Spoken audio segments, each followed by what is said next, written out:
for this short video, and in this video I'm going to go through what we call the ABC model, which is a cognitive model, and it is part of the module therapeutic models of counselling.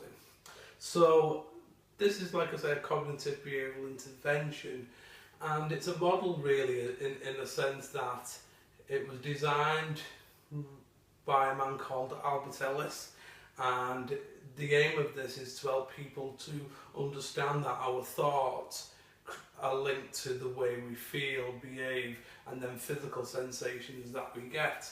So if we're thinking in a particular way, it will create a sequence of what we call consequential reactions. So that would include a behaviour, that would include an emotion, and that would include physical sensations.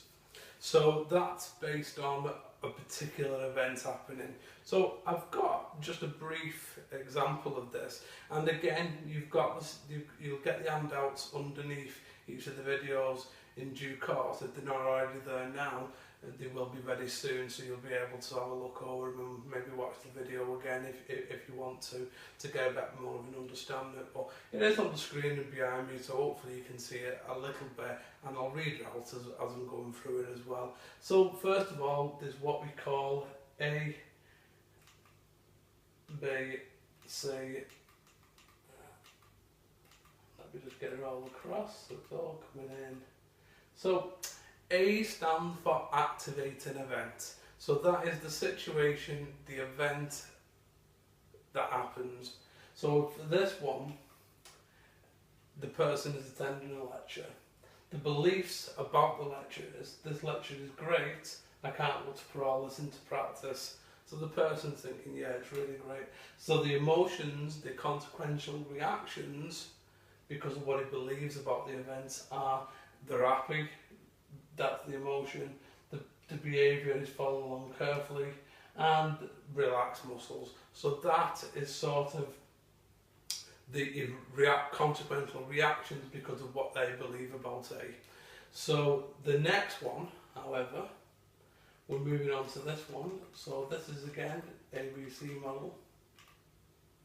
So in this one, the person is exactly the same situation, but this time the person figured, this is too hard, I'll never understand it.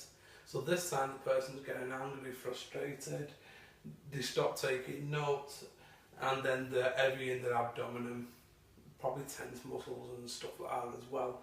So the event is exactly the same, it's not changed, but the belief about the event has changed. So I'll give you another example as well. If I was to trap your fingers in the door right now, if you were in the room with me and you believed that I'd done it on purpose, how would that make you feel? So in answering that, it'd probably make you feel really angry and upset that I'd done it. And behaviour wise, might be that you'd scream, you'd shout, depending on the type of person that you are, you may be violent towards me. And I'm not saying you would directly, but anybody who was in this situation might be like that. So that would be the consequential reaction there, and you get that fight or flight response again. So going back, the same situation again, but this time you believe that I've done it by accident. So this time, you probably wouldn't scream, shout, you might still be a bit in pain, obviously you just had your fingers trapped in the door.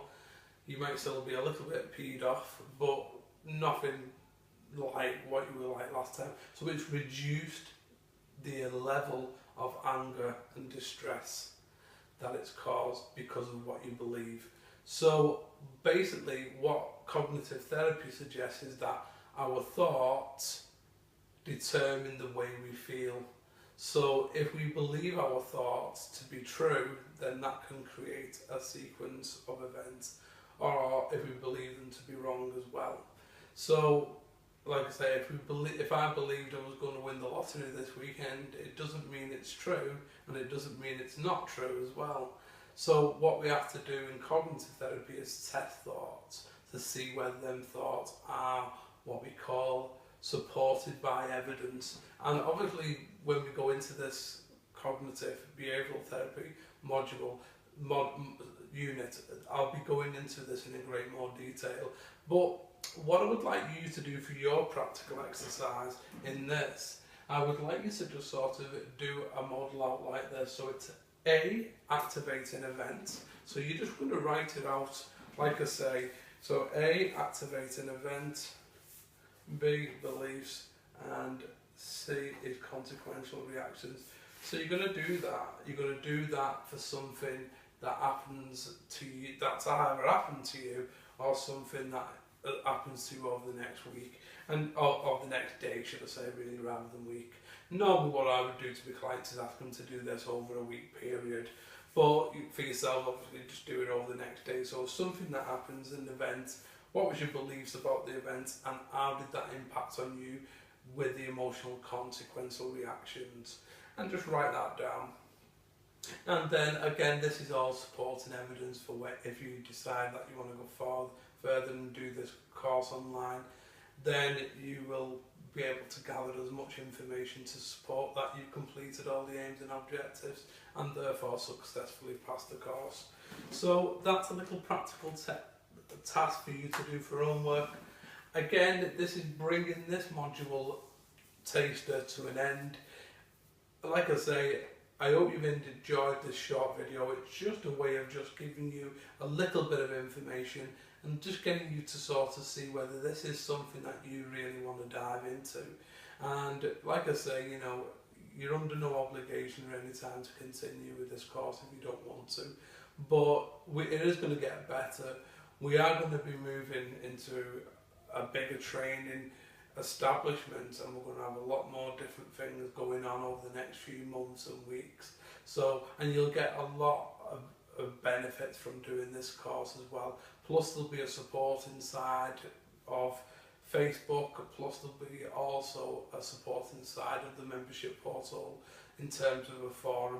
Inside of the Facebook one, there'll be a Facebook closed group where people who are doing this course can all support each other as well. So that will be inside the course if you get the full course as well. So you'll be invited to join that group as well. So again, I'll be giving you more information about the full course as we go along, but please feel free to email me if you want to ask any more about anything, what's going on, and then I'll be happy to answer. So again, I'm going to bring this short video to an end for today.